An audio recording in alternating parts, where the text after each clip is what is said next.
No worries.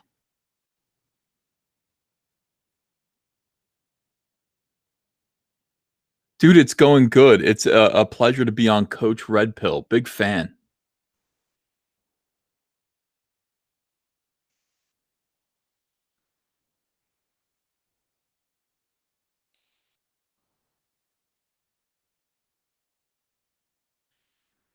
Would you like me? Let me repeat them for the crowd. I really think that you're no. Okay, all right.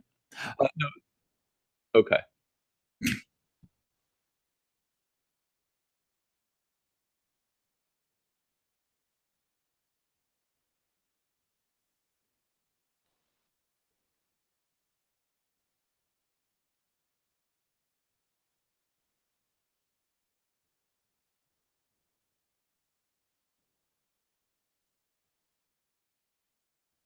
Yeah, yeah, yeah. That was it. That I mean, after that, they came after me. Look, I've always been a Republican in comics, which is weird. I mean, can you hear me?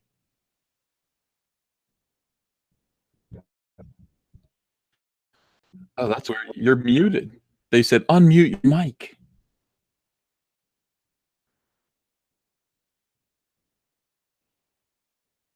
Can you?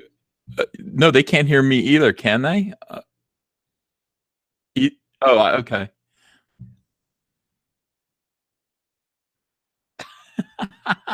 Just tell I them that. brag that we do this all the time, coach, and you know, I'll tell you, we're yeah, I'm not Okay. muted, but you are. Now I'm on. Okay. Shit. Damn, man. We Boomer have to do tech. Doom boomer tech. What can I say? And by the way, is my voice sounding okay, or is it sounding like Barry White? Because I don't know what the fuck is going on with my OBS setup. Sometimes I sound like Barry White. So chat, do me a favor, and sorry about the snafu. If you guys can hear me properly, hit one. I'd appreciate it. And if you hear me weird, press two. I'll let the chat catch up. Yeah, sounds fine now. Great. No, it's not filters, Flux Core. Sometimes, for some random reason that I have yet to figure out, at random, my voice will sound like Barry White. I'm not kidding. The There's mic will nothing do wrong with so. that. Well, no, but yeah, but for sexy time, there's nothing wrong with sounding like Barry White. But when we were talking about something else, you want me to. So tell me, baby, how about when you were working at DC Comics? That's fucking weird, right? So, It would be weird. Yeah, I would be off. I'd be unsettled by that. I would find it to be off-putting. So, yeah, and but and you and know, no, and you sound good. good. Everything's good. The chat says 111. Okay, so let's get going. So you basically got non-personed after the election of Donald Trump because of the MAGA hat. Is that basically it? What happened to you? Yeah, I got canceled. They call it. They used to call it unpersoned, but you got to get with the time. Now they call it canceled. Yeah, They go, "Oh, deplatformed. he's canceled. He's canceled, isn't he? We've all canceled Ethan Van Sciver."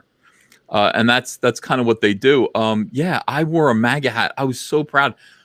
I actually I did like a roundhouse kick in midair after Trump was elected. Uh-huh. I was so excited. I didn't think it was going to happen. I believed the mainstream media. I was not expecting it, Neither and did I. so I knew all of these arrogant SOBs and comics that I deal with were going to be utterly crushed. But I thought they'd be crushed in the way that I was crushed when Mitt Romney lost. I used to like Mitt Romney, Yeah. so yeah, 2012 he was great. Now not so much. But I thought it was going to be like, hey, I'm going to have kind of a sick tummy for like a couple days, but I'll get over it. No, these people are nuts. Like after Trump was elected, it became clear that these people are insane. And over time, I've come to realize that they're absolutely right to be insane. Me wearing my MAGA hat was I'm like a minority of one in comics at this point. Just openly like top rated DC, working on the biggest projects, and an open and out Republican who's wearing a MAGA hat and saying, because Donald Trump won this election, as you all know, uh, we own the Supreme Court for an entire generation, and you know what that means. So it wasn't elected and Trump being a problem. It was the collapse of social justice. And they all knew that. You think that that's I it? mean, I I mean, knew it, but I didn't understand it. yeah, I mean, I see what you're saying because, like, look, what happened to me was I was actually traveling at the time. I just that day, that night, the election night, I arrived in Ukraine with my family, Hmm. and so we checked into the hotel and all the rest of it. I wake up the next morning. It was like a long night. Because we're all tired and stuff, and I had two small children, and so we were all like tired. And I wake up, I check my phone, and I'm expecting, Hillary won, and it's Donald Trump. Yeah, I yeah. thought it was a goof. Okay, I thought, am I on the New York Times or is this a New York Times parody or some shit? I thought it was a genuine goof. I couldn't believe it, right?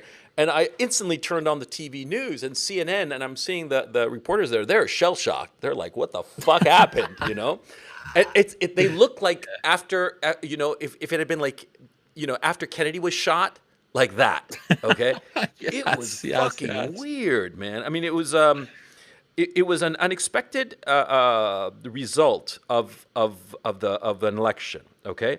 fine, but this is not the end of the fucking world. This is just it happens. Your guy loses sometimes. Big fucking deal. But yeah, my thing about it is that they have tried to not only demonize the guy, but sabotage anything sensible that he might try to achieve. I mean, they're even shitting on the fact that he's trying to denuclearize the Korean Peninsula, and they're having a complete shit fit over pulling troops Of out course of they are. Syria, which is absurd. Even Naomi Chomsky, for crying out loud, the uber pacifist motherfucker, he's like, oh no, I think that's a bad idea. We should keep on killing Syrians. What the fuck? It just seems Coach, insane to me. you quickly learn that SJWs kind of insinuate themselves on one side of an argument until we position ourselves, and then they realize they quickly have to take the other position. We can never agree, and I'm something happened to me this week that, Coach, this is weird. This is going to blow your mind. Did I tell you this? Sure, why not? Should I tell you this? I'm, It's I'm, comic book I took related. acid, so nothing is gonna blow my mind. Oh my god. Oh, I wish What? I did.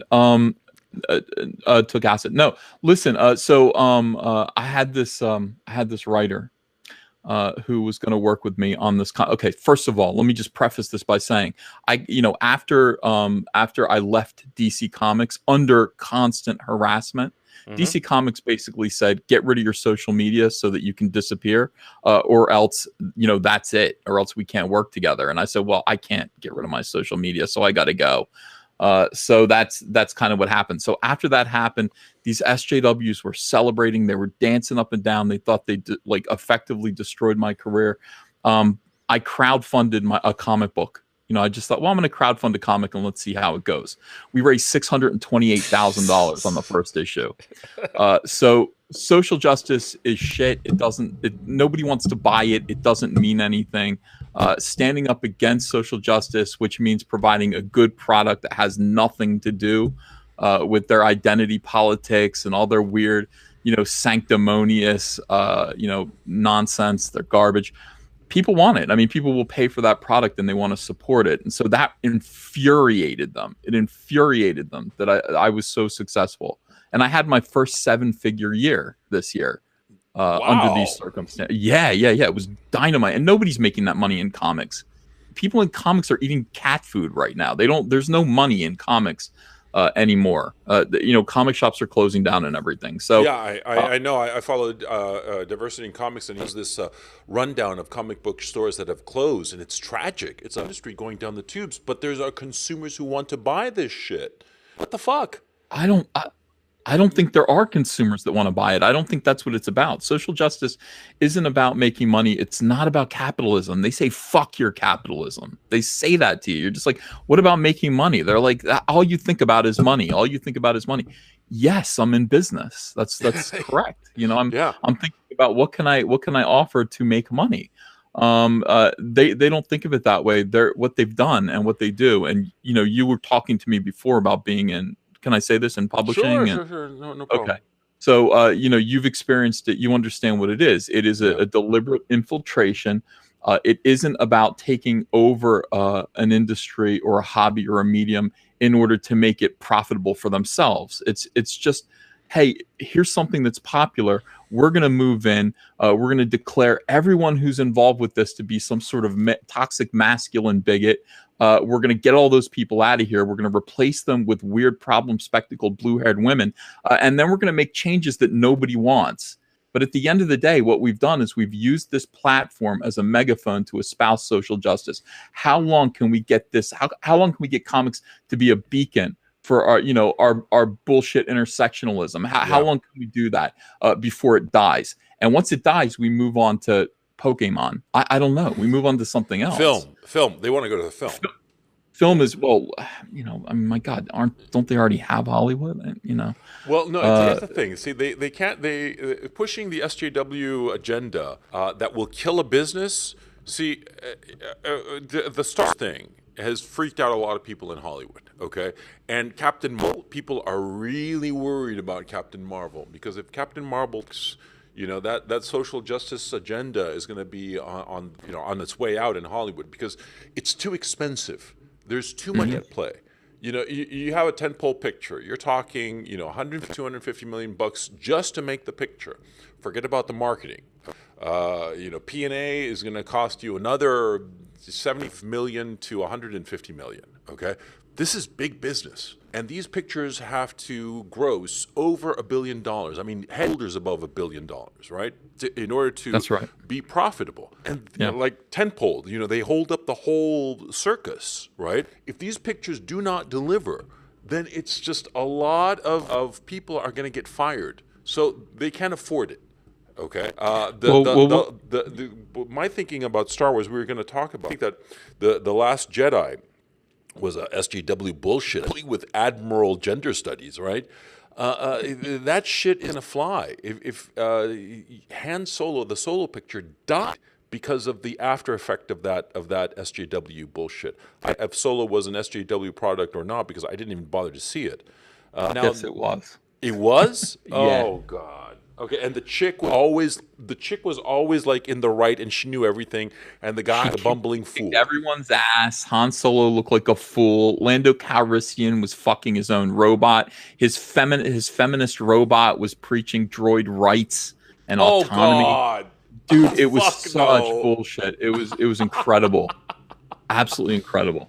Oh man, damn. They made Lando Calrissian pansexual, but pansexual meaning, well, it's a big universe. Like what can you put your dick into in the great big wide galaxy far, far away?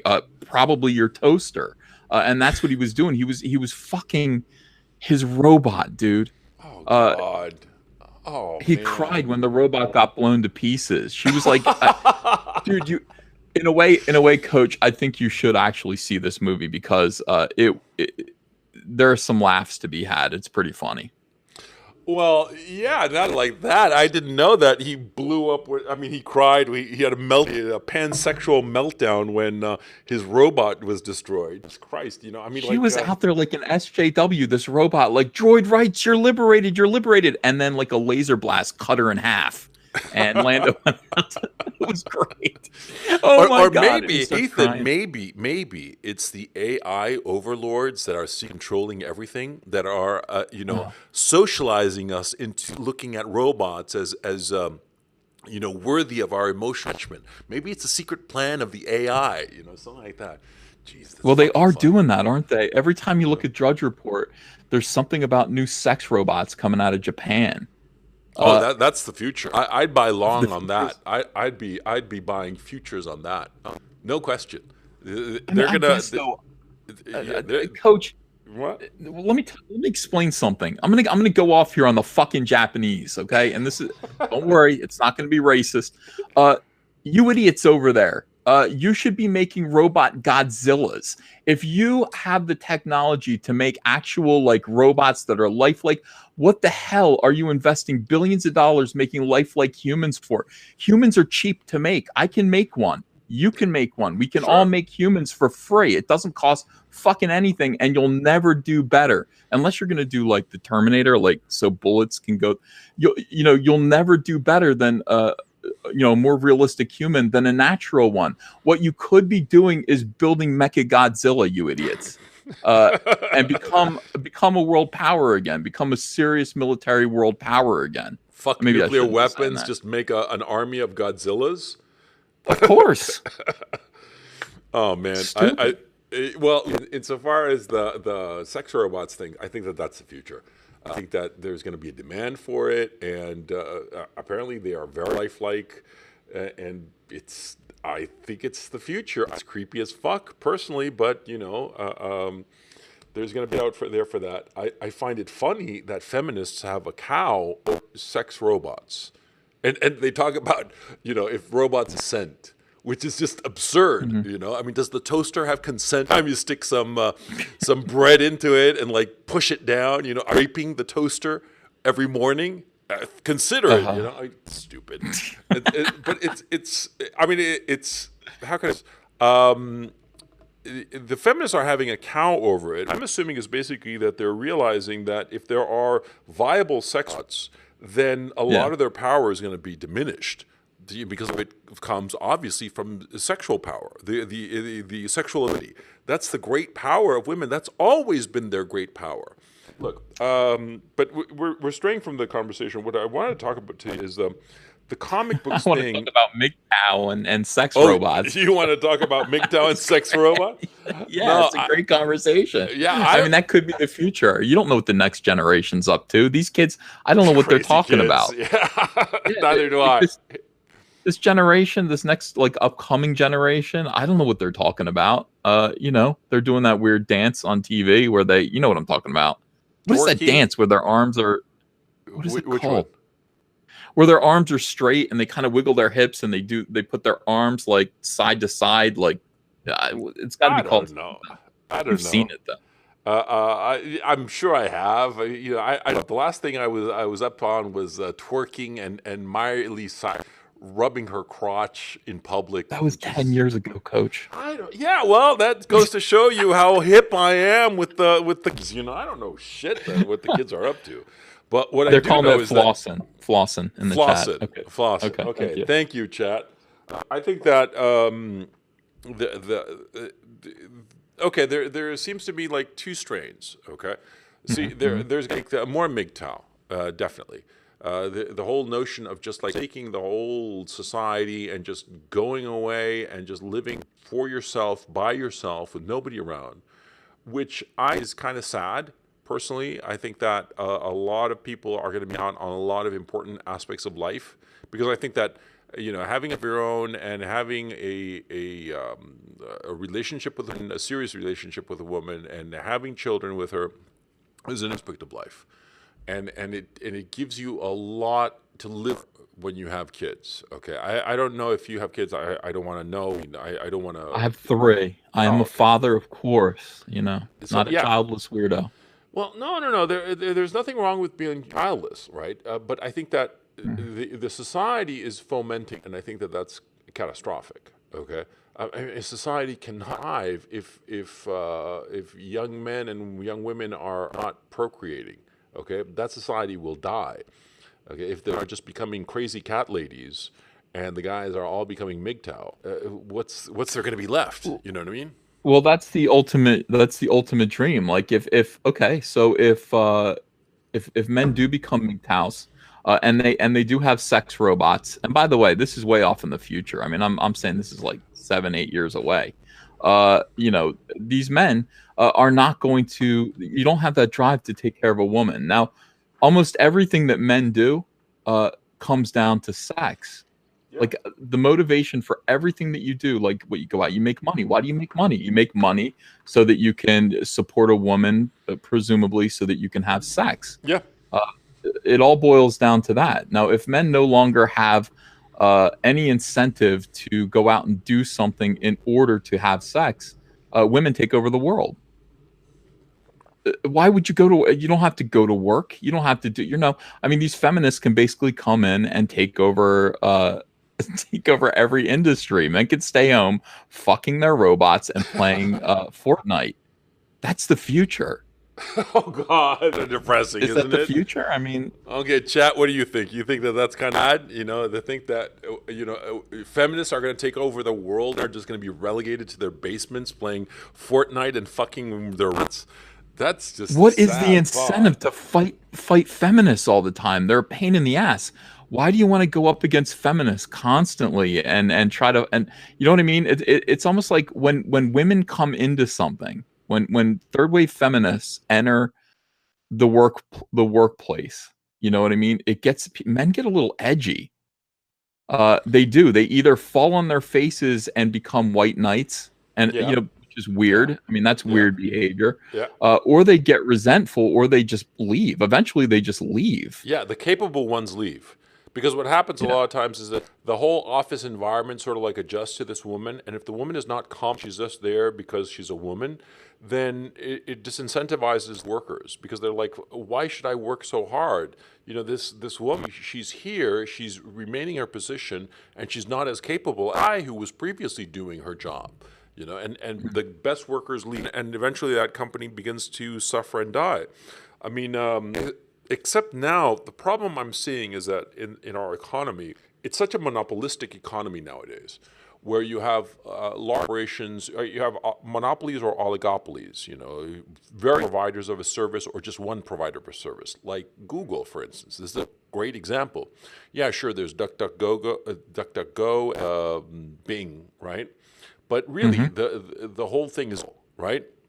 And Google is Hmm. now is full of SJWs. Last year to James Damore, the guy of the Google Manifesto, great guy, and yeah, he was telling me basically that like a weekly minute of hate kind of situation, and he also said that people who did not have the right political ideas were systematically blackballed and part of the company, and the company in and of itself is just decaying. But it remains because it's a monopoly. A lot of people are saying, a lot of people on the right are saying, oh, the market will fix it. But what happens if you have a monopoly and the government is supporting this monopoly because of the different government contracts that the federal government has with Google and what have you? That monopoly will stay and it'll just decay. It'll just be rotting inside. And that's my fear about so much of the economy. And well, you heard about the whole market fiasco of the last few days, right? Yeah, yeah, yeah. Yeah, Um, it's I want to compare what you're saying to comics because as I'm listening to you, it's occurring to me that the same kind of thing happens. The market cannot correct Marvel and DC.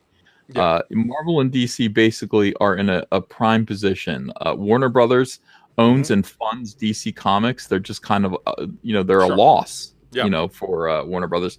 And of course, Disney owns Marvel, and the comics can sell 5 copies. They're still going to probably produce them, yeah, because the characters themselves are so incredibly valuable. So there are no market forces that are going to force Marvel and DC to self-correct. That's just not going to happen. And I was talking about this today. Like a bunch more comic book stores are going out of business, and one in particular, Mile High Comics.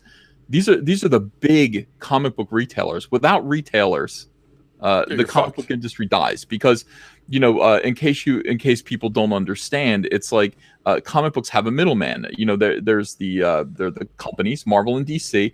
They produce comics. They solicit them through Diamond.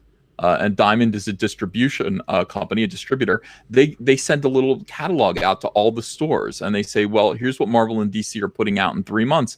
What do you want, and how many?" And then Marvel and DC will often overship. At that point, you didn't order enough gay Iceman comics. We're going to send you 3 times as many. Uh, So that's and by the way, you're paying the extra shipping weight costs and the taxes on these items you didn't want. So eat that. So in any case, if the poor retailer gets these social justice comics and they're not selling, it's Supergirl flying around with a non-binary whatever in the sky, and nobody wants that.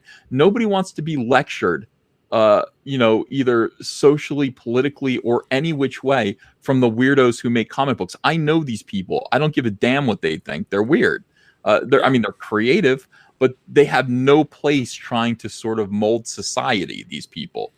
And so if the stores can't sell these comics, which they've put out for, they've paid for, uh, that's it. They can't return them. There's no returnability with these periodicals and comics. So basically, Marvel and DC already got their fucking money. Okay, the distributor already got their fucking money. The comic book fan can just decide to walk away. But essentially, the only person who really gets hurt by this are the small businesses, the mom and pop shops, the retailers who are stuck with all this unsellable, unsold product that they trusted. I mean, their entire business is based around Marvel producing awesome X-Men comics, Avengers comics that everybody wants to buy. And they're just not doing it. They're invested in selling social justice. It's the death of the comic book industry. Essentially, it's going to hobble around like a zombie for a few more years, propped up by Warner Brothers and Disney. But we can't go on like this. We just can't go on like this. This is really interesting, the model you're describing to me, that the producers, the publishers, can basically ship what they want to the retailers, and they just have to eat it. Because like in mainstream publishing, that's not quite how it happens. What happens is that, see, a book publisher like, say, Penguin or, Random, well, they're the same now, or St. Martin's, they'll show a catalog, the books that are coming up this fall or summer or winter. And the retailers, Barnes and Noble, and the little retailers will say, oh, we want this book, that book, the other. But they'll tell you how many they want. And if they get more, or let me rephrase that, if they get what they want and they don't sell, just remainder those books, okay? Because it's too expensive to ship back. And so nobody wants remaindered books, because remaindered books are a law of the publisher. So they're very tight about that. They want to be sending the right number of copies of each book. They never want to be in a position of remaindering books. This is true in hardcover. In paperback, it's a different model for instance, because a lot of times it's back catalog and what have you. But what's interesting to me is that, see, the comic books, from an outsider's perspective, always seemed as much about buying the comic sort of like a social place. Because bookstores used to be that, but then Barnes and Noble showed up, and it became like this market of books. And people would sort of like go buy their book and leave. Or maybe they'd hang around and reading, but there wouldn't be like a interaction. Because there was this bookstore in L.A., where I live, called Dutton's. And at Dutton's, you'd hang with the other customers, and you'd shoot the shit. And you'd shoot the shit with the salespeople. And there was a lot of interaction at that level. And I've always assumed that comic book stores are as much a place to buy the comic as a place to hang out. That's right? Yeah, I think so. Yeah. But you can't grow that way. I'm sorry. Go ahead. No. I'm your thought. You can't grow that way. You can't grow that way. I don't think the next generation. Yeah, I think us, you and I, people our age who are accustomed to the ritual of going to a comic book store, maybe on every Wednesday and hanging out and shooting the shit with the retailer. That's one thing. These kids, the next generation doesn't do that. They buy things off the internet. If you tell them, look, in order to read, okay, you've got to read something. You've got to go and buy a pamphlet for $5. You've got to get in your car, find your local comic book store. It might be 20 miles away. You've got to drive all the way out there. You've got to probably deal with some people, some unpleasant smelling people within the comic shop, possibly. You may get hassled. Who knows? You're going to buy a bunch of books that you're going to take home and spend $25 on an hour's worth of reading material that's probably going to insult what you believe in. The model doesn't work anymore. It's just dead. These kids just want to point and click on Amazon.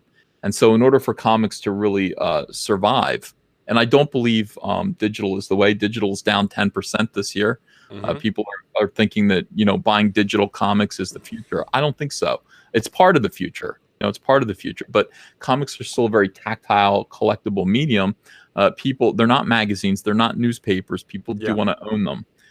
So there's going to have to be a new system of distribution where people can just go on a website and point and click and have it in their hands within 24 to 48 hours. Whoever builds that, model is going to save comics. What's good about comics anyway? Yeah, it's really fascinating because look, it seems that the decay in sales, is because of this SJW content, which nobody's, and they're shoving it down people's throats and they hate it, right? And the Yeah. same thing like happened in publishing, in serious publishing. In serious, starting I'd say around the 80s, it started getting the serious fiction started to become more and more divorced from what people were actually interested in when they read serious fiction, and it started being like just people stopped reading serious novels. Back in the 60s, John Updike could have a best-selling book because we're interested in what he was writing about. But during starting in the late 80s and into the 90s, especially, books started to become serious novels. I'm not talking about genre fiction, which like hits a particular niche, like the murder mysteries and thrillers and romance novels. I mean, that's a different beast. I'm talking about like the more serious, which is similar to what you're saying.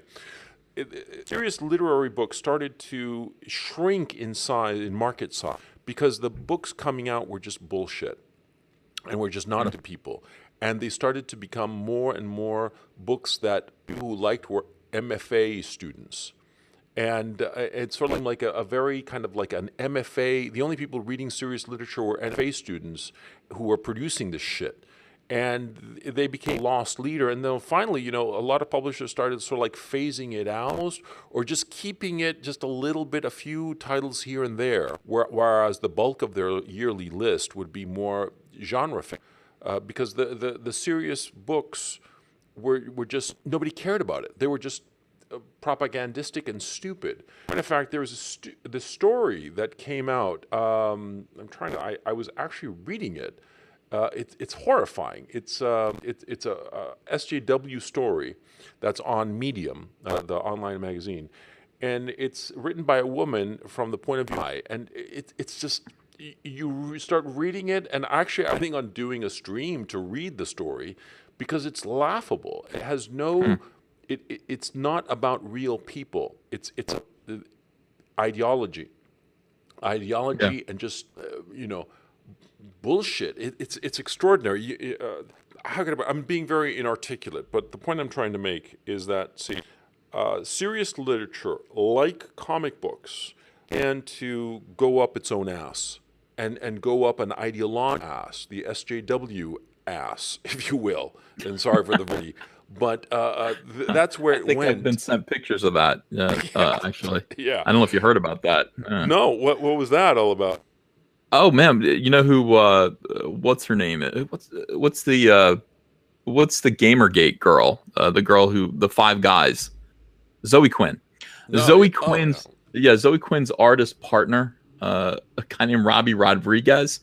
I'm a monster to these people. I'm Hitler to these people. Well, yes, He got yes. very I hear you speaking to me now, and I feel my life even as we speak. Yes. You seem like Yeah. very Hitlerian to me. genocide in every syllable. Yes. But yeah, like this guy took a picture of his own asshole and sent it to me on Twitter. Like on Twitter publicly, like, "Hey Ethan, here's for you, buddy." Yeah, and that guy has his job still. That's the way the industry is. I mean, that guy has his job. Everybody was, of course, horrified, but they were horrified because they were upset that it gave me ammo. It made me a victim, and they didn't want to hand me any like overt, oblique, like victimhood points, and that's what they were worried about. Comics is insane right now. It is absolutely insane. Oh my God. But okay, like you're an independent now. Okay, does that seem to be the Yeah. future? Because I know that Diversity in Comics is also doing a comic book or two comic books. I know he does Iron Science. I think that's the name of it. I'm not a big. Yeah. I'm not a comic book follower. You have to forgive me. But I know that he's doing that, and you're doing yours as well. What's the name of yours? Yeah, Cyberfrog. Cyberfrog. Okay. Cyberfrog Blood Honey. Look up Cyberfrog Blood Honey on Google. You'll find it. Okay, I'll look it up right now. And Cyberfrog Blood Honey. Yeah. One word. Blood Honey's one word. You'll find it right away. Yeah. Okay. Um, Okay. so And go ahead. yeah. So Zach's doing Zach basically crowdfunded Jawbreakers first. Now, his whole thing, he and I are like best buddies. So, we talked about this, we coordinated it beforehand, just like, hey, do you want to go first or am I going to go first? And he said he wanted to go first with the crowdfund.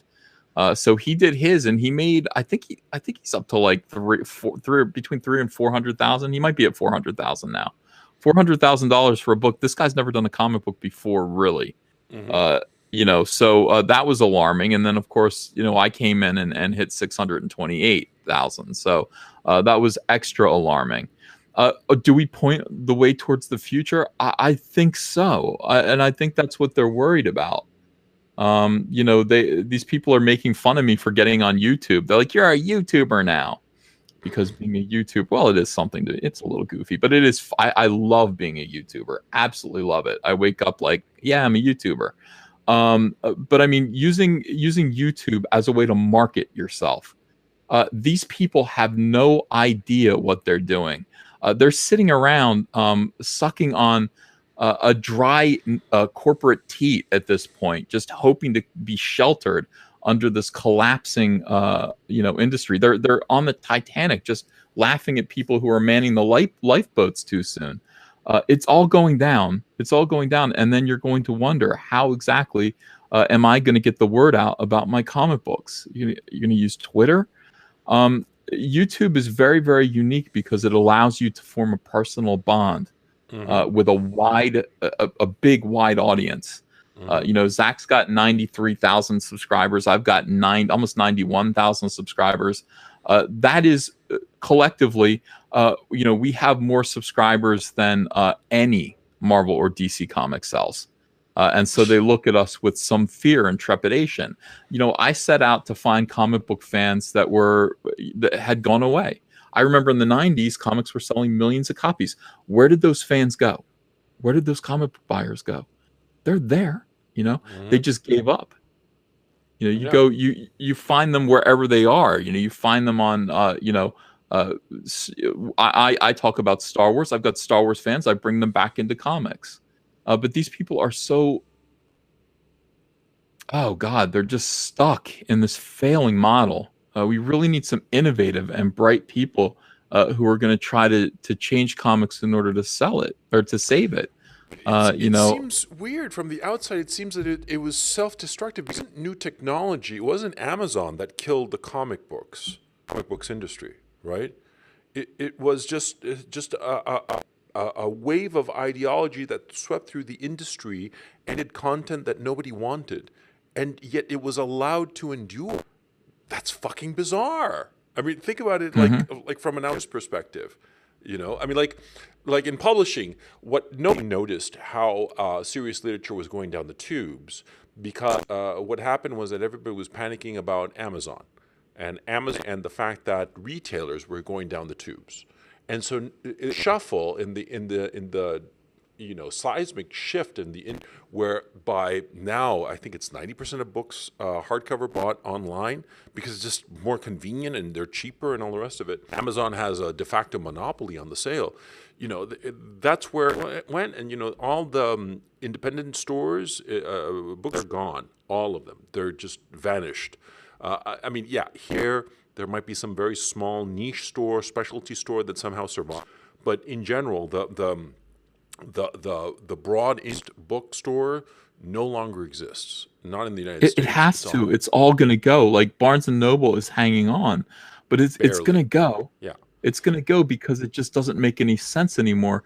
We used to have so much floor space in our homes Yeah. devoted to enormous bookshelves with book collections full of books that we've already read and are never going to read again.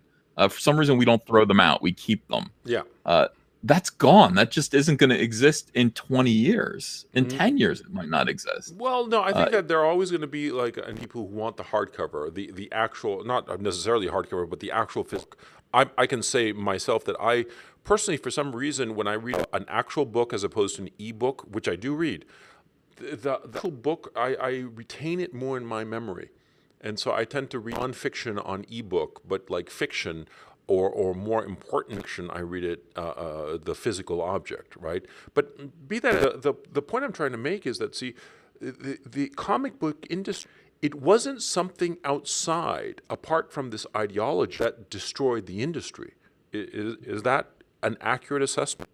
Well, yeah, it is a bunch of things. I mean, first of all, comics uh, became overpriced. I mean, $5 for a comic book is too much. It's just too much, especially when Yeah. it's not going to be very good. And they have to raise the cover price because they're just not selling as many as they did. When you're selling 8 million copies of Spider-Man #1, you can afford to charge $1 for it on the cover. Sure. But when you're selling 20,000 copies of Spider-Man, you're going to have to charge $5, and it just eats itself. But of course, other factors play into it. Video games, people are distracted by more entertainment. There are more things to do. I mean, there are more options for your attention at this point. But again, I can sell a comic book to anyone. I really can. It's not hard to sell a comic book. Comic books are fun. They're colorful. They're cool. I can make a comic book.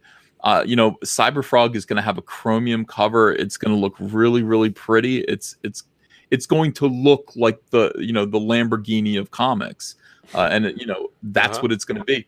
I can sell it to anyone. I can sell that shit to absolutely anyone. Now, by the way, when's it coming out? Probably around March. It's still not done yet. I've still got 15 pages to go on this thing. So 15 pages out of how many? 75. So so okay, so you got a chunk to go. So yeah, you're a busy bee. Okay, man, it is more exciting though. Okay, it's sad to see an industry go, but I mean, like, let me rephrase that: an established industry where everything was very clear and. But by the same token, it's exciting that there's this new avenue of just doing it yourself and of course creating your own thing and not having to answer to anybody. I mean, it must be incredibly satisfying. You can just do the fuck you want, and all you really care about is your own opinion and the opinion of some like well-chosen friends who know the meat, right? I mean, basically, I'm guessing that's what you're doing. Yeah, I mean, I care about I care about the ideas that Comicsgate espouses, because Comicsgate isn't like Gamergate. I mean, it's a different kind of uprising. We're not pointing the finger and trying to make changes in an industry that's enormous and healthy. We're trying to escape, an industry that is small and dying, and using what we perceive to be the reasons why it's dying, to build a smaller and new industry. Basically, I always compare it to this, like, Zach in Diversity in Comics last year. That was a big volcanic, fiery, destructive eruption. Like, he cut through the comic book industry and instilled fear in them because his criticism was so pointed. It was so dead on. It was so correct. And when he pointed the finger at you, it was because you were a troublemaker and you deserved to be called out. Now, Zach, because of that's like that kind of volcanic, like lava spewing, fiery, destructive, event can't last forever. But that lava settles and cools and becomes land, and that land is like Hawaii, and that's kind of what Comicsgate Phase 2 is. It's like Zach is still kind of reviewing comic books, but he's already made all of the points that he needs to make. If you listen to him, he's correct. You know that he was the most important voice in comics from 2016, 2017. And 2018, I should say. But 2019 has to be, we have to resettle. We've got this, picture Hawaii just after the volcano builds it. We've got these separate satellite islands. We have to build civilization on it, away from the mainland, because the mainland it's toxic now. It's uninhabitable. So, I am pulling other creators along with me and saying, look, what have we learned? What have we learned from Diversity in Comics? What have we learned just from our own experience in comics? What are the customers telling us?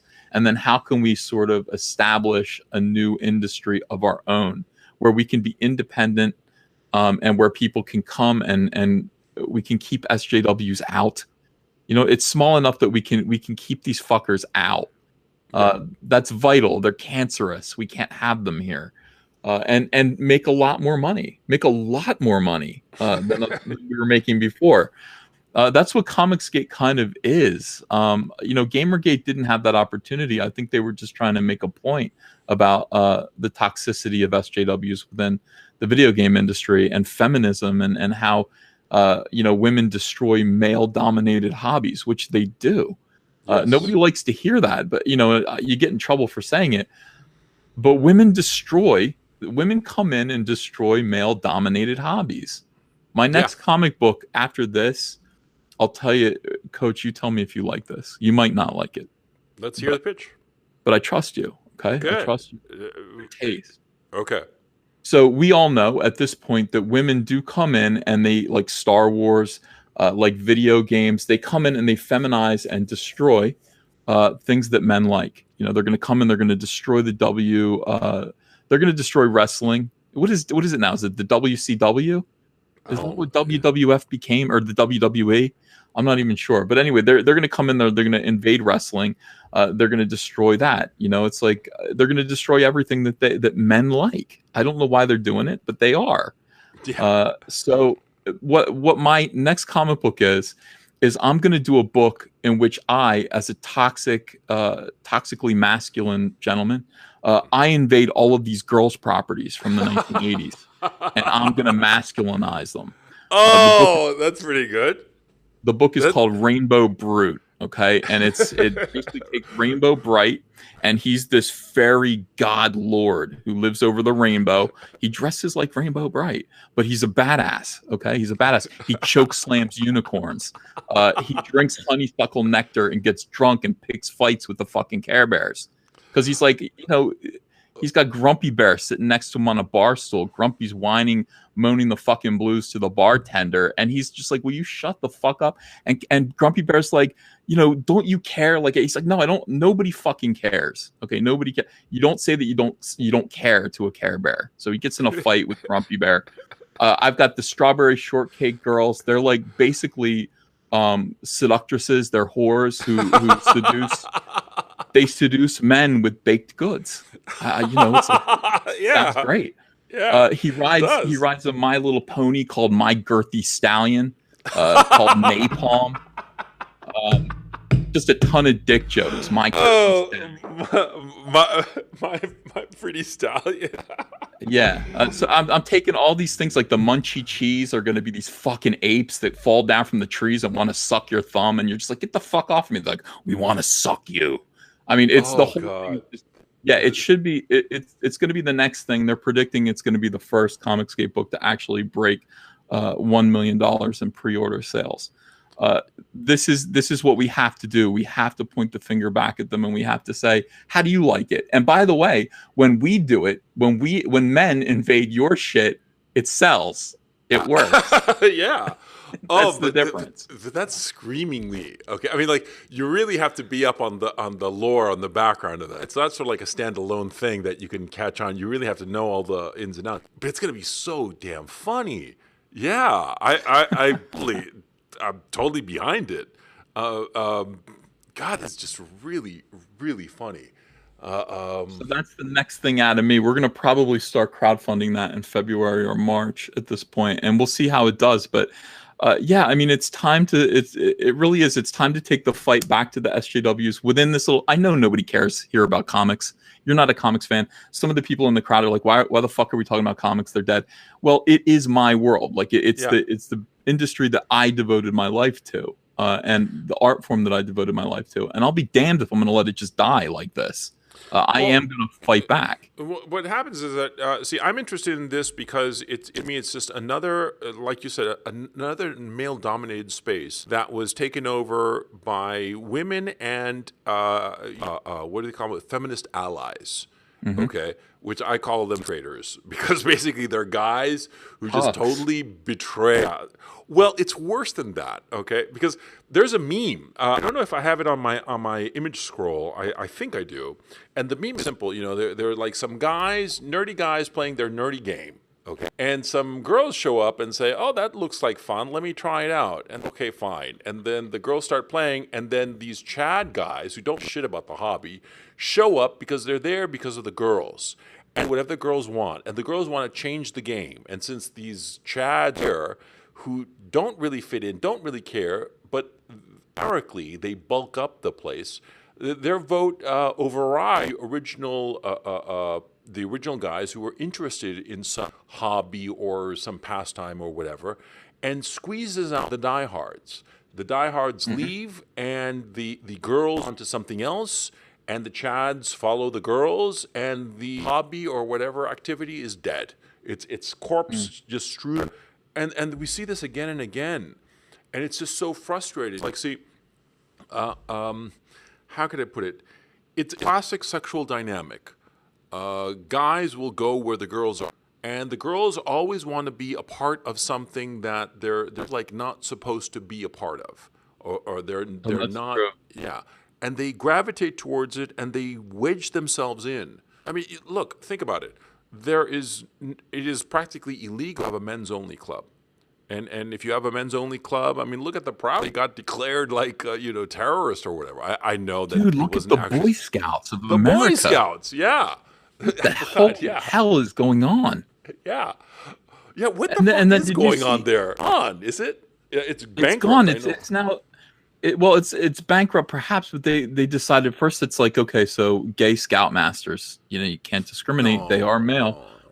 So then the gay scoutmasters were allowed to come in. That's it's debatable. That's fine. No, that's not bad.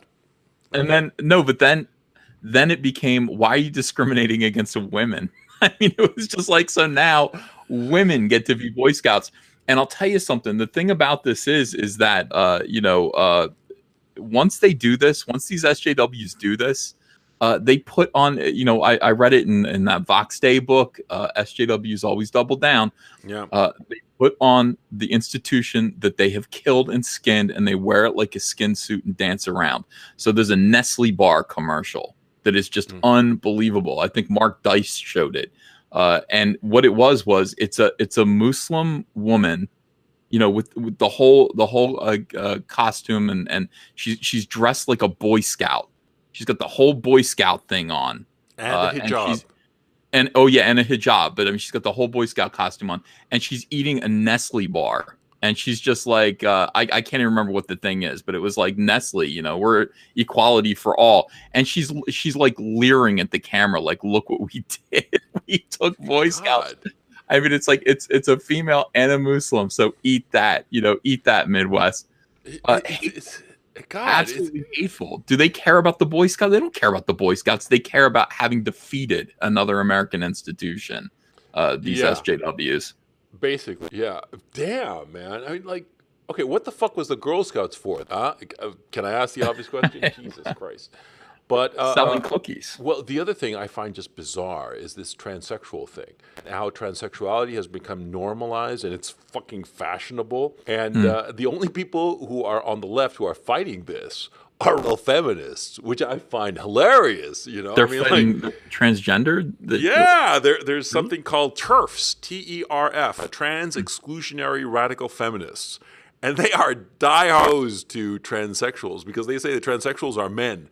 And they're like, they sound like fucking Jess Helms, for crying out loud. It's fucking funny. They are. I talked to one called Taylor Fogarty last year, and like this radical feminist. I'm not sure lesbian or not. I think she might be. I'll TBD. But she's like left wing all the way, right? But she was so above transsexuals because she said that they're men. What the fuck? Like in all these sports, these transies are beating the girls, and it's just absurd and hilarious and just bizarre, and I don't see where this is going to end, to tell you, because they're normalizing pedophilia. That's the thing that they're doing. Dude, that is happening right now on Twitter. The normalization of pedophilia. These these maps, you know about them, right? Which ones are they? Okay, so Twitter means they're hiding amongst Twitter. They've created a new acronym called MAPS, minor attracted person. Yes, that something. Yeah, but the non-active minor attracted person or something like that. I think bullshit like that. Yeah, it's basically they're coming out. They're coming out and they're gonna fuck your little kids. That's what they want to do. It's just fucking bizarre. And people are like okay with this shit. Do you think that Ethan, do you think there'd be like a tipping point where people say fuck Yeah. off Fuck off to what? to all To this SJW? insanity? No, it's just gonna get worse and worse. I can't picture. Well, I don't know. Wait a second. Look, there's always a segment of society that does stand up and say fuck off. I'm proud of my son's generation. He's 19 years old. Uh-huh. His friends all do the wrecked feminist channels on YouTube. I mean, they're all really, really conservative because their parents are SJWs. Right. Their parents Typical. are my generation, and we're fucking assholes. So it's like those kids hate their parents, and they're Trump supporters. They're really great. I mean, these kids are great. So I think that there's hope. I think generations kind of switch back and forth. Their kids will probably be liberals, but for the most part, yeah, I just think it's going to get worse and worse. Now, the pedophilia thing, the way it's sneaking in is really insidious. It's like, hey, I'm going to just announce, and it's happening slowly, and there is heavy resistance to it, but the resistance will eventually break down. Hey, I am a minor. They'll say, I'm a minor attracted person, but I'm totally against contact. Like, listen, I just like to think about it. I talk about it. We draw pictures of it or whatever we're doing. I don't know what these people do. But I am against. I think contact is terrible, and you're supposed to look at them and go, "Oh, so you're just, that's cool. You're attracted to little children." By the way, and they have like age ranges. They go, "I'm attracted. My age of interest is like from 3 to like 30." Oh God. I mean, can you imagine that? They give each other those margins, like, and you're just supposed to you're supposed to go, well, as long as you're not contacting kids, then I guess that's okay. Like, these people need to be flung into the sun via trebuchet. You can't allow these people to exist in society, and they do, and they're getting bolder and bolder. I mean, this maps thing is super, super creepy. Yeah. And I had this kind of happen to me, just yesterday. A famous comic book writer reached out to me and basically said, I want to work with you because I've got extreme anti-feminist views, and I've been ostracized from comics for 20 years. I know this guy's work. He's great. And I said, well, what do you want to do? I'll help you promote a new comic if you want to kind of get into Comicsgate. He said, no, I want to help you write Cyberfrog. That's where the money is, Cyberfrog. I'm like, all right, this guy's a great writer. So of course. So these anti-Comicsgate SJWs, and they're ferocious and obsessive. Let me know. They found something of him talking about a beautiful, describing a 14-year-old girl who turned out to be 13 years old, in that kind of a way. Talking about how 14-year-old girls are super pretty and all this stuff, and I'd never touched them until but yeah, these young intolerable, absolutely intolerable. And what I was saying before is that they presented this to me, these SJWs, these anti-comic skaters, they're always trying to trip me up. They presented this to me in the hopes that I would defend him. Well, he didn't touch her until she was 21, blah, blah, and stick up for him, and then they'd hit me with another piece of evidence, and before you know it, I've talked my way into defending a pedophile, perhaps. I don't know. I didn't know anything about this guy. So I just fired him right away. It's like I just called him up and said, you're fucking fired. I don't know what this is, but I don't want it around me. And just announced on Twitter, hey, that's it. He's fired. Done. He's not writing any Cyberfrog. I'm writing it myself. No, that's... These SJWs got upset. They got upset? That you fired a pedophile? Or yeah, they wanted me to fall into their trap, and so they got upset and they turned the other way. They went, well, what do you just fire people arbitrarily? He didn't touch her when she was 14. They started defending him. I couldn't believe it.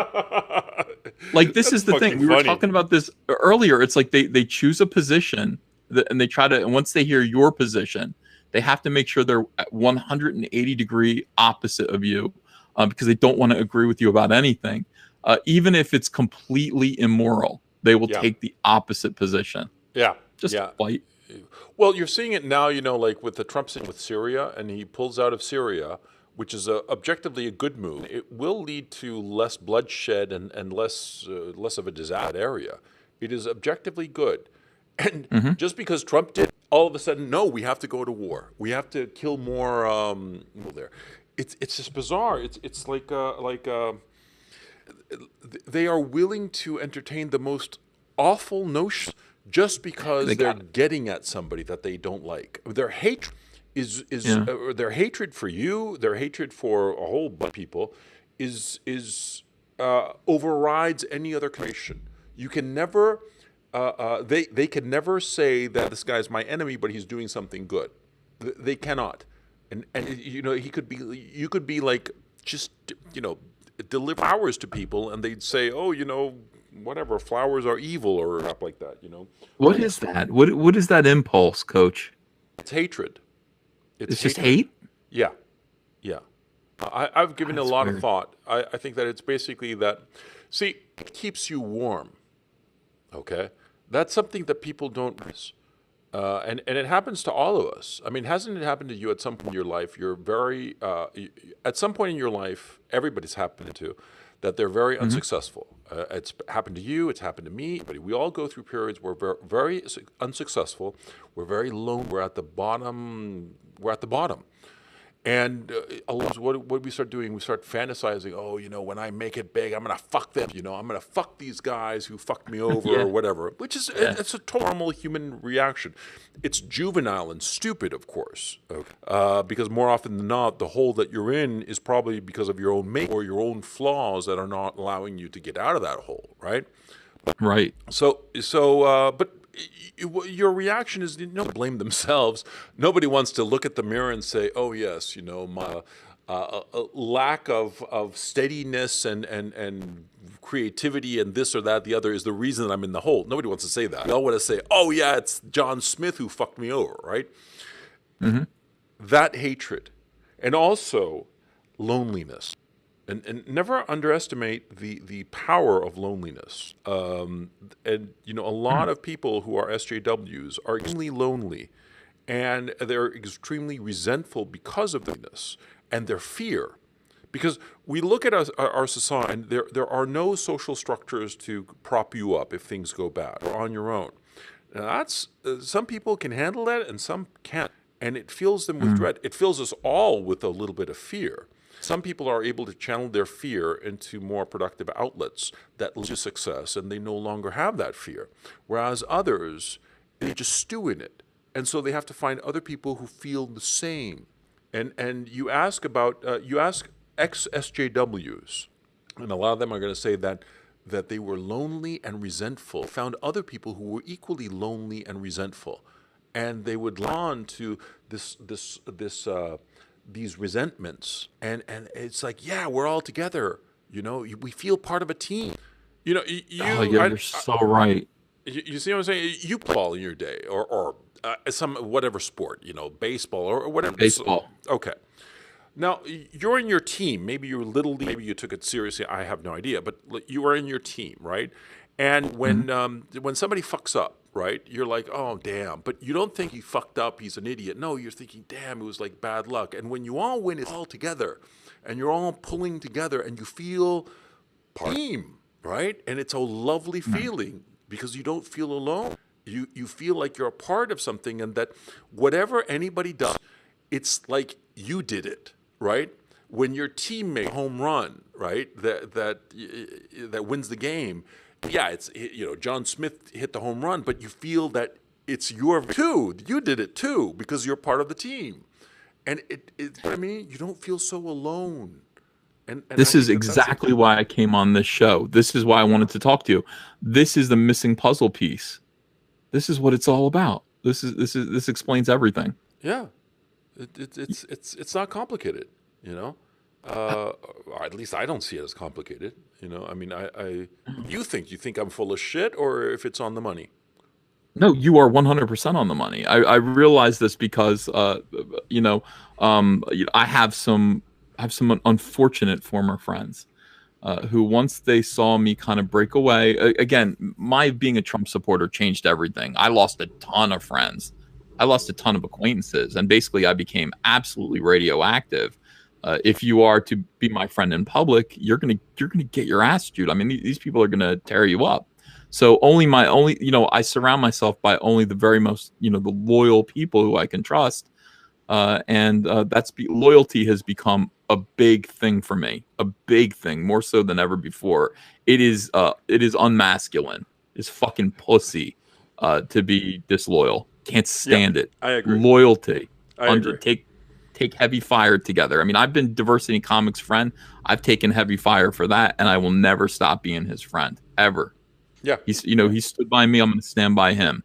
So, these people who faded away, I know, it's like, I know the circumstances of their lives. One of these loudmouths is a guy who confessed to me. He was my friend. He told me, he sat down with me and he said, I left my wife. Why'd you leave your wife? I left my wife and my family. Well, she was completely unattracted to me. She wouldn't let me put my mouth on her. Okay. Like, I know this about this dude. He's like, I like to go down on women, and my wife wouldn't. She thought I was disgusting and wouldn't let me touch her. Okay. Now this dude, and he's like, but I got divorced, and Ethan, I'm all over this hooker. I'm all over this hooker I met. I'm like, you're going down on a hooker, you disgusting Canadian F. And he is, So, like, I know this dude, and I know his pain. And it's like, he is one of these guys now who's cheerleading this fight against me. Now, I got divorced too a year before him. But I did a backflip, triple axel, landed right on my feet, and married my high school, like the girl I wanted to marry in high school. We found each other, have a kid and everything, big house in the nicest part of South Jersey. And everything's great. Now, these people look at me. This guy's looking at me. He left his wife and he's sucking a hooker's twat. Pussy. That's oh god. You know what I mean? Still alone. You can shave your head and you can smoke cigars, and look cool and stuff, but you're alone, and of course you resent me. Of course you do. Of course you do. And so that is all that hatred, that seething hatred is jealousy. It's loneliness. Yeah. It comes down to that, doesn't it? Yeah. Where do I find my warmth? I find it in other people who have similar feelings. People who who well, also look, hate. I've experienced this online. Your YouTube channel, it started up, and people are saying all kinds of bullshit about me because I have my life more or less together. Look, I started as a screenwriter and a novelist, right? And A Moment in the Sun, and I sold a bunch of books for a bunny back in the day. My last published novel, was it was purchased outright by Miramax for Anthony Minghella to write and direct and to produce with Solak. Well, unfortunately, Minghella died, and so that never happened, right? But, I had my moment in the sun, and I moved on to producing movies in South America. And from that led into just different business ventures. They were successful. And basically, I got to a point where, I'm 50, I'm basically retired. And so, and for various reasons that are sort of like happening now, I got a little bit freaked out, in 2016, because things just seemed and I lost my nerve insofar as investing and getting into potentially risky businesses, because just the economic situation just did not seem sound to me anymore. And well, now that's what's happening now as of late. That sort of rates my thinking. And so during this break that I took, I'm going to do these YouTube videos because I married late in life. I married just the one time. I married my wife, and I was got married in 13. I was 45, and she was 22. And, we've got two small children. My daughter is 5 and my son is 3. And I realized that by the time, they read my life lessons, if you will, like good solid advice, they'll be in their 20s and their 30s, and I'll be in my 70s or dead, or, a complete, drool. So it would be smart to do like videos that would address common concerns or issues that they have when older, and just have like a register of that. And so I started videos just for the hell of it, and it engendered a great deal of resentment among a few people, and people I criticize, like some members of the skeptic community whom I think are full of shit. It led to a lot of bullshitizations directed towards me that's completely unfounded. Or there's like a little nugget of truth, but is like sort of inconsequential, but it's like twisted around to make it seem as negative as well. And it's resentment. It's resentment and envy. And see, Ethan, I'm not an envious guy. You're driving on a Ferrari. I'm like, man, lucky bastard. Good for you. But I look at you and I don't think, Ethan is an evil bastard because he drives a Ferrari. I'm saying Ethan's a lucky bastard that he's driving a Ferrari, and that's that. That's all I think about. But I don't envy anyone either. Yeah, I don't understand people who are full of just jealous. I don't get it. Yeah. I'm quite happy. I'm quite content. I wouldn't trade places with anybody. Yeah, exactly. And also, see, on the outside, you might see somebody's, and it might seem great, but then you living that life, you start to realize some of the hidden costs and the hidden pressures and the hidden frustrations and unhappiness. You see what I'm saying? You see people on the red carpet, and they're all dressed shiny and pretty. Ditto with line world. You see people online in videos or podcasts or whatever, and they seem they seem perfect, right? But just what you're seeing, you're not living their lives, right? And so that's why I never envied anybody, because I know for a fact they've got a lot of their lives that they're very unhappy about. I'll tell you a story that this is sort of like off point, but something that, to tell you the truth, has been troubling me as of the last few days. See, I knew this guy. I lived in Paris back in 2011, 2012. I lived there for about a year. And there's this guy. He was an American. And he was a successful entrepreneur. And he was living in Paris with his family, and everything seemed copacetic, right? This guy was exactly 10 years older than me. We were like, not friends, but friendly, Sort of like we had dinner a few times, it was like a laugh, and it was fun to hang out with. The rest of it, fine. And recently I found out that he committed suicide. Jesus. And he was 60. And he was going through a bitter divorce. But okay, this guy, I guesstimate that he had a net worth of 20 million, something like that. He had 2 kids, healthy. Apparently, there was some tension or friction with his kids, but his kids were both in college. Like I said, he had the money to pay for everything. He had a bitter divorce, yeah, sure, but when you're sitting on top of mill, right? Your material life is not going to substantially change. I mean, your day-to-day life. You're not going to be in the poorhouse, okay? Not the best of times in his life, to commit suicide over that. So you start to realize that what other problems he might have had, are secret in me. We only saw it from the outside. I only saw it from the outside. I saw it from the outside and it seemed great. He had this great apartment in a very exclusive neighborhood in Paris, and he owned it, 5-bedroom place. I mean, that's like 4 or 5 million euros. He's a rich guy. And he winds up killing himself. Right? So to envy somebody else is stupid. You never know what's going on, what hidden costs. But SJWs don't see that. They just see the shiny, pretty surface, and they react to it the way like the way that a dog will react to, I don't know. Actually, the only thing I can think of is like when a dog reacts to homeless guys. Have you ever seen dogs and homeless guys? They always seem to attack them for some reason. Well, I used to have a dog, and she hated homeless guys. Whenever she saw a homeless guy, she'd bark and just get enraged. And she was a pretty chill dog. She wasn't, I had her for years until she passed away. And she was pretty relaxed, right? But whenever she's homeless guy, she'd like react violently. I've talked to other dog owners who say the same thing. It's just some weird reaction. But anyway, SJWs to people's lives because they are resentful. They are angry. And notice all the socialist, the socialist regimes, they make everything dull, ugly. Their aesthetic is dull and ugly. And there's a reason for that, because they resent that. They resent that, are pretty. They don't want other people to have pretty things, or live in a pretty place. They resent that. It's my theory, and Well, I think it also, if somebody else is happy and healthy and seems all right and has doesn't display overt inner turmoil the way these people do. I mean, it just reflects back further on them. I mean, they wonder what's wrong with them. That's a question that these people don't want to think about. They yeah, don't want to face the idea that it could be something wrong with them and not just society.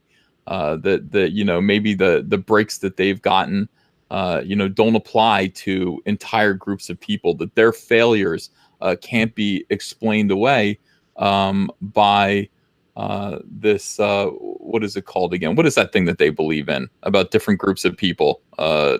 Shit. what, intersectionality? Intersectionality. Thank you. I love that. That's my new word. Intersectionality. Yeah, like if their problems can't be explained away, like like everybody has the same problems for the same shallow reasons. It is cognitive dissonance. I mean, it really does bother Oh, them, and it throws them into a fit. yeah, It's a fucking it fit. certainly does. Let me knock out some super chats that have piled up. I've been remiss on this issue. Okay. Josh Rodriguez says the wall is to keep us trapped. I'm not quite so sure, Josh. Dollars or $1.99 from message deleted, and I have no idea where it came from. Thank you, message deleted. Another nobody. Coach Buffalo, are you a size 14?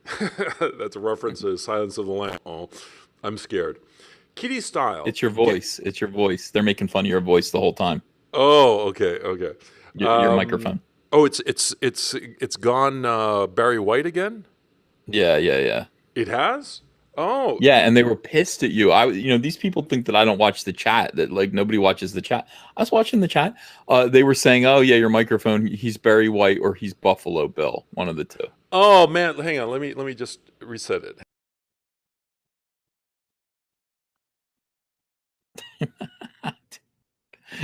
Am I Buffalo Bill again?